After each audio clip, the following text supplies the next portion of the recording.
Hello అండి, అందరికీ నమస్తే, గుడ్ మార్నింగ్. ఈనాడు, ఆంధ్రజ్యోతి, సాక్షి ఈ మూడిట్లో వచ్చే ముఖ్యమైన అంశాలను ఒక 10 నిమిషాల పాటు చూసుకుందాం. సో వీడియో చివరి వరకు చూడండి అండ్ ఖచ్చితంగా లైక్ చేసి సబ్స్క్రైబ్ చేసుకోండి. అలాగే నెయ్యి మీద మీ అభిప్రాయాన్ని కామెంట్ చేయండి. సో ముందుగా ఆంధ్రజ్యోతిలో చూసుకుంటే,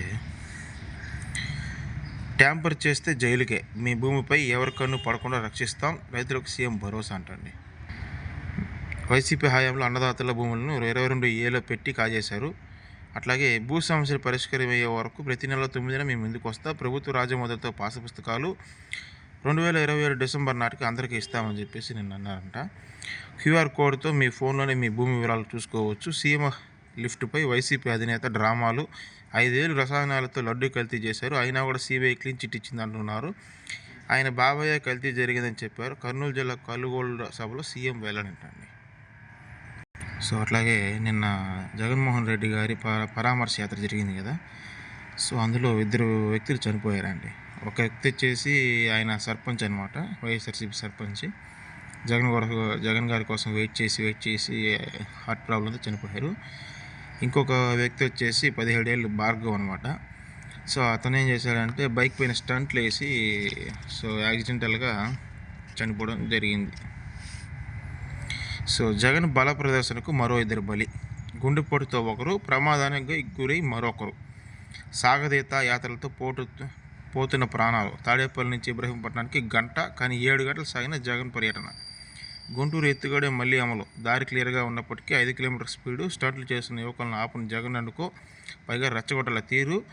గతంలో పల్నాడు పర్యటనలో జగన్ కారు కింద పడి నలిగి వైసీపీ దళిత కార్యకర్త మృతి. ఆ తర్వాత మారని పరామర్శల తీరు అంటండి. వీళ్ళేంటంటే మనుషులు తీసుకొస్తున్నారు, కానీ అందులో కొంతమంది మత్తులో ఇటువంటి సాహసాలు చేయడం, స్టంట్లు చేయడం, దీనివల్ల చనిపోతున్నారు అనమాట. సో మారాలి. డబ్బులు ఇస్తే మీటింగ్లు పోయే జనాలు ఉన్నంతకాలం వీళ్ళ కథలు ఇలాగ సాగుతాయి. సో చూడండి, ఒక 17 ఏళ్ళ అబ్బాయి చనిపోయాడు. ఏమీ జరగని 2 వ్యక్తులను పరామర్శించడానికి వచ్చి కుటుంబాలు ఉన్న 2 వ్యక్తులు చనిపోయారు అనమాట. వాళ్ళకేం కాల, రాజకీయ నాయకులకి, కానీ సామాన్యులు మాత్రం ఇద్దరు చనిపోయారు. దీనికి ఎవరు రెస్పాన్సిబిలిటీ? చూడండి, 17 ఏళ్ళు కష్టపడి సాకి ఒక రాజకీయ నాయకుడు పర్యటనకు వచ్చి అక్కడ స్టంట్లు వేసి చనిపోయాడంటే వాళ్ళ తల్లిదండ్రులు ఎంత బాధపడతారండి. అక్కడ వాళ్ళకి ఇల్లు దెబ్బతినింది అనే దానికి కనీసం కేసు పెట్టారు, ఇల్లు దెబ్బతినింది, దానికే పరామర్శకు వెళ్తే ఇక్కడ ప్రాణాలు పోయినాయి. వీళ్ళని ఎందుకు పరామర్శించారు జగన్ గారు? సో వీళ్ళని కూడా పరామర్శిస్తే బాగుంటుంది అని నా అభిప్రాయం. సో ఇక కల్తీ నెయ్యి గురించి ఈరోజు కూడా రాశారండి. ఇప్పుడప్పుడే చల్లాట్ల కల్తీ నెయ్యి గురించి. సో దాని గురించి ఏం రాశారంటే, చెడు పదార్థాలు కలిపి స్వామి తినిపించారు, అసలు తప్పే జరగలేదని బొంకడం శోచనీయం. తప్పు చేసిన వారిలో చిత్తశుద్ధి కనిపించడం లేదు, డబ్బులు సంపాదించాలనే ఉద్దేశంతోనే చేశారు. కల్తీ నెయ్యిపై టీటీడీ మాజీ ఈవో ఎల్వి. సో ఈ ఎల్వి సుబ్రహ్మణ్యం గారు ఉన్నారు కదా. సో ఆయన ఏంటంటే గతంలో హైకోర్టు జడ్జిగా పనిచేశారనమాట. ఆ తర్వాత రిటైర్డ్ అయిన తర్వాత ఈ జగన్మోహన్ రెడ్డి గారు అడిషనల్ ఈవోగా తీసుకొని ఆయన పెట్టారనమాట. సో లాస్ట్లో మళ్ళీ వీళ్ళిద్దరికీ క్లాష్ అయింది. సో దాని తర్వాత ఇద్దరికి సపరేట్ అయ్యారనమాట. నెయ్యి వైష్ణవి మాల్ గంగా నుంచి శాంపిల్స్ హెరిటేజ్ సంఘం నుంచి రిపోర్టు కోసం వీటిని ఎన్ఏబిలో ల్యాబ్కు. ఈ నాణ్యమైన నివేదికలు చూపి టీటీడీ కల్తీ నెయ్యి ట్యాంకర్ల సరఫరా, ఇలా 250 కోట్ల విలువైన 60 లక్షల కిలోల పంపిణీ. బోలేబాబు డైరీలో తయారీ అంట. సిట్ దర్యాప్తులో వెలుగులోకి. వైష్ణవి డైరీతో హెరిటేజ్ హాస్పిటల్ సంఘం దొడ్ల నుంచి శాంపిల్స్ రసీదు లభ్యం. సో వీళ్ళు కల్తీ నెయ్యి బాగుందని చెప్పడానికి Vaishnavi dairy, Heritage dairy, Hatsun Sangam Dodla వీళ్ళ నుంచి నెయ్యి కొనుగోలు చేసి ఆ శాంపిల్స్ని పంపించారంట, క్వాలిటీ బాగుంది అని చెప్పడానికి. సో నిన్న పవన్ కళ్యాణ్ గారు మాట్లాడుతూ, ప్రతి భక్తుడికి ధార్మిక బాధ్యత ఉంది, మనమంతా ధర్మ పరిరక్షలుగా మారాలి, ఉప ముఖ్యమంత్రి పవన్ కళ్యాణ్ పిలుపు. సో ప్రతి భక్తుడికి ధార్మిక బాధ్యత ఉందని ఉప ముఖ్యమంత్రి పవన్ కళ్యాణ్ గారు అన్నారు. భగవంతుడి పట్ల భయం, భక్తి ఉన్న ధర్మం అవమానానికి గురైనప్పుడు మౌనంగా ఉంటే సగటు హిందూ మనస్తత్వం నుంచి మేల్కోవాల్సిన సమయం వచ్చిందంటున్నారు. తిరుమల కల్తీ నెయ్యి వ్యవహారంలో నేపథ్యంలో శుక్రవారం ఆయన ఎక్స్లో స్పందించారు. మన దేవుళ్ళను అవమానపరిచినప్పుడు లేదా మన ధర్మాన్ని దూషించినప్పుడు బాధపడతాం, కానీ ఆ బాధను మనలో దాచుకొని కర్మ చూసుకుంటుంది అనుకుంటూ మౌనంగా ముందుకు సాగిపోతున్నాం. ఈ విధానం ఖచ్చితంగా మారాలి. కులం, ప్రాంతం, భాష ద్వారా మనం విడిపోయినట్లు కనిపించినా మన అందరి ధర్మం ఒకటే. మన హిందూ విశ్వాసాన్ని దురుద్దేశంతో అవమానించినప్పుడు ఆ ఆవేదన వ్యక్తిపరచడం అసహనం కాదు, ఆత్మగౌరవం. ఇలాంటి సందర్భాల్లో మనం పాటించడం మన సహనానికి బలహీనంగా చూపిస్తుంది. సో మన ధర్మ పరిరక్షణగా మారాలి. హిందూ ధర్మాన్ని కాపాడటం అంటే ఇతర మతాలను వ్యతిరేకంగా ఉండడం కాదని చెప్పేసి నిన్న పవన్ కళ్యాణ్ గారు ఎక్స్ వేదికగా స్పందించారంటండి. సో అట్లాగే లోకేష్ గారు కూడా నిన్న మీటింగ్లో తిరుమల లడ్డు పాటు కల్తీలన్నీ వారే బ్రాండ్ అని చెప్పేసి నిన్న మీటింగ్ జరిగింది కదా, సో అందులో విమర్శించారు. కల్తీ నెయ్యిపై టీమ్ 11 కెప్టెన్ దుష్ప్రచారం. తిరుమల లడ్డూతో పాటు కల్తీలన్నిటికీ వారే బ్రాండ్ అంబాసిడర్లు అని చెప్పేసి నేను లోకేష్ గారు మీటింగ్లో అమరావతిలో మీటింగ్ జరిగింది కదా, సో దాంట్లో అన్నారనమాట. కల్తీ మద్యానికి కల్తీ నెయ్యికి బాబాయ్ హెత్కి టీమ్ 11 జగన్ అనుకో బ్రాండ్ అంబాసిడర్గా పనిచేస్తున్నారని మంత్రి టీడీపీ జాతీయ ప్రధాన కార్యదర్శి లోకేష్ మండిపడ్డారంట. దేవుని అడ్డం పెట్టుకుని 250 కోట్లు దోచేశారని, పవిత్రమైన తిరుమల లడ్డూను కల్తీ చేసింది కాక తమపై క్లీన్ చిట్ వచ్చిందంటూ టీమ్ 11 కెప్టెన్గా తప్పుడు ప్రచారం చేస్తున్నారని ధ్వజమెత్తారంట. సో అట్లాగే చెడు పదార్థాలు కలిపి స్వామికి తినిపించారని చెప్పేసి నిన్న ఎల్వి సుబ్రహ్మణ్యం గారు ఒక స్టేట్మెంట్ ఇచ్చారు కదండి. మాజీ ఈవో ఆయన టీటీడీకి, అట్లాగే మాజీ హైకోర్టు జడ్జి కూడా. సో దాని గురించి రాశారు. అసలు తప్పే జరగలేదని బొంకడం శోచనీయం. తప్పు చేసిన వారిలో చిత్తశుద్ధి కనిపించడం లేదు. డబ్బులు సంపాదించాలని ఉద్దేశంతో చేశారు. తిరుమల శ్రీవారి ప్రసాదంలో కల్తీ నెయ్యి టీటీడీ మాజీ ఈవో ఎల్వి సుబ్రహ్మణ్యం.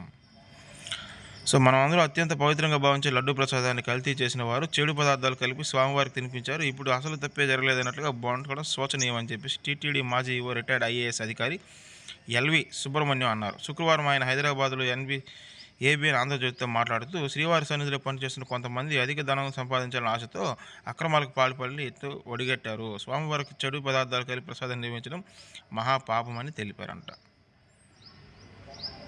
సో ఇక ఈనాడులో చూసుకుంటే మనదే యువ ప్రపంచం, సూర్యవంశీ విధ్వంస శతకం, అండర్-19 ప్రపంచ కప్ విజేత భారత్ అంటండి. సో ఇది భారత్ క్రికెట్ ప్రపంచ కప్ల కాలం. గతేడాది భారత్ మహిళల జట్లు వన్డే వరల్డ్ కప్, అందులో ప్రపంచ కప్ గెలిస్తే కొత్త ఏడాదిలో కుర్రాలు అదరగొట్టారు. స్ఫూర్తిదాయక ప్రదర్శనతో అండర్-19 ప్రపంచ కప్ను కైవసం చేసుకున్నారంటండి. సో అండర్-19 వరల్డ్ కప్ కూడా ఇండియాకే వచ్చిందనమాట. సో శుక్రవారం జరిగిన ఫైనల్లో భారత్ 100 పరుగుల దాడితో ఇంగ్లాండ్ చిత్తు చేసింది. వైభవ్ సూర్యవంశీ 175, 80 బంతుల్లో కొట్టారంట. సో 15 4లు, 15 6లు విధ్వంసక శతకంతో మొదటి భారత్ 50 ఓవర్లోనే 9 వికెట్లతో 411 భారీ స్కోర్ చేసిందంట.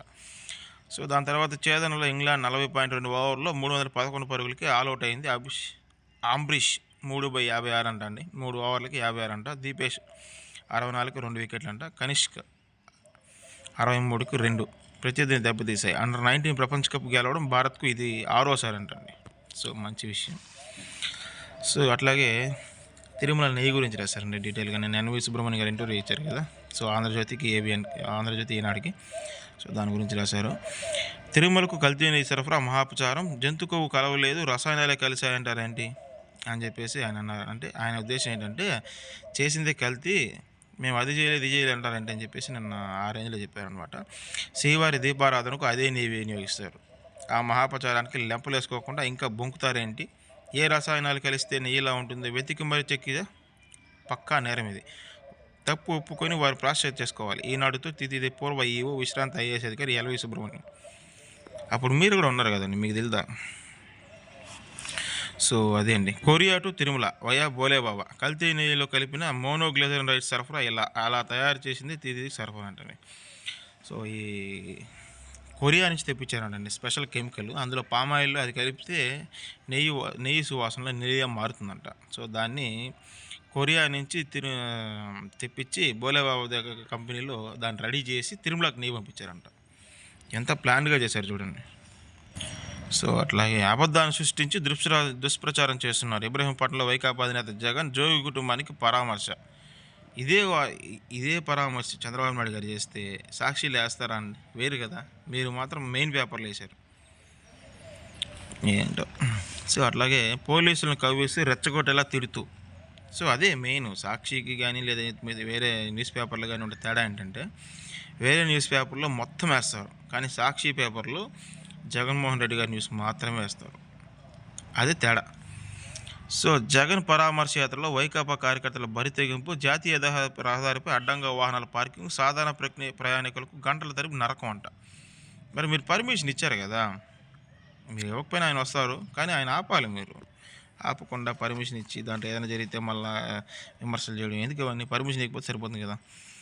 మమ్మల్ని అడ్డుకుంటారా? మేము అధికారంలోకి వస్తే మేము అంతా చూస్తాం, ఎవరిని వదిలిపెట్టేది లేదు అని పోలీసులు కూడా బెదిరిస్తున్నారంట. ఆ స్థాయిలో ఉంది. మరి ఏం చేద్దాం? గవర్నమెంట్, పోలీసులు అన్న, గవర్నమెంట్ అన్న, వైఎస్ఆర్సీపీ పార్టీకి ఏమాత్రం భయం లేదు, గౌరవం లేదు.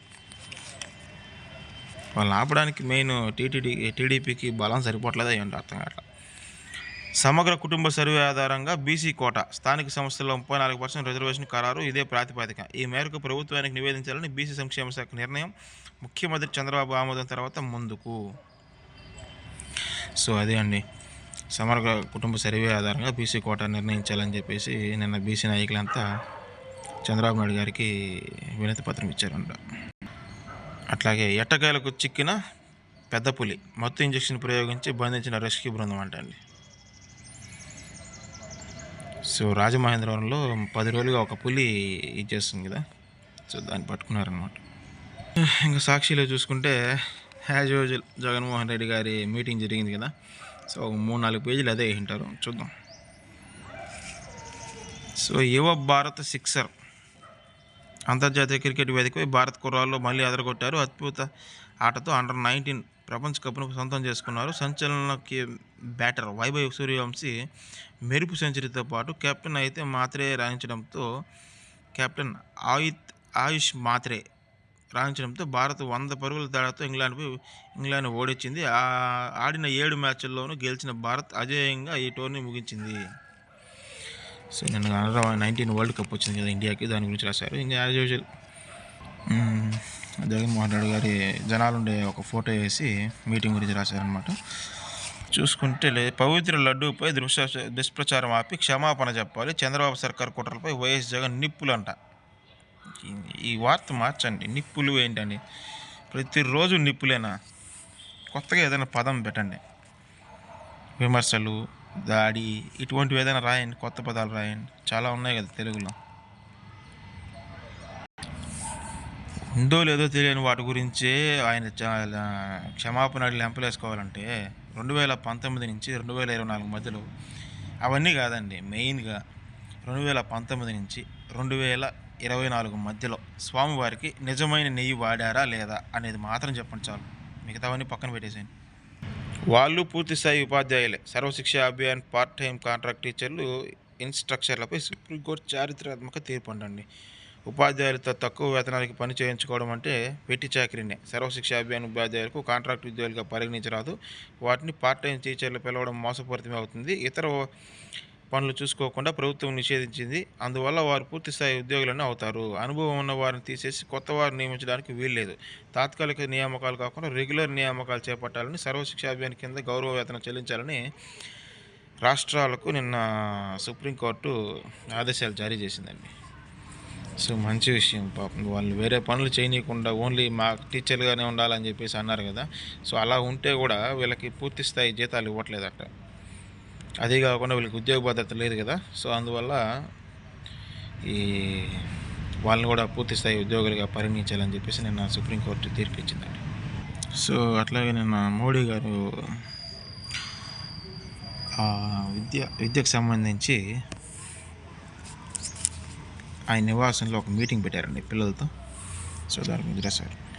విద్య మోయలేని భారం కాదు, విద్యాభ్యాసం అంటే మోయలేని భారంగా భావించొద్దని, కేవలం మార్కులపైనే కాకుండా జీవితాన్ని మెరుగుపరుచుకోవడంలో దృష్టి పెట్టాలని చెప్పేసి నిన్న మోడీ గారు అన్నారంట. బలమైన సంకల్పం ఉన్నప్పుడే మన జీవన విధానం మారుతుంది. పరీక్షలు వస్తున్నాయనగానే భయపడాల్సిన పని లేదు.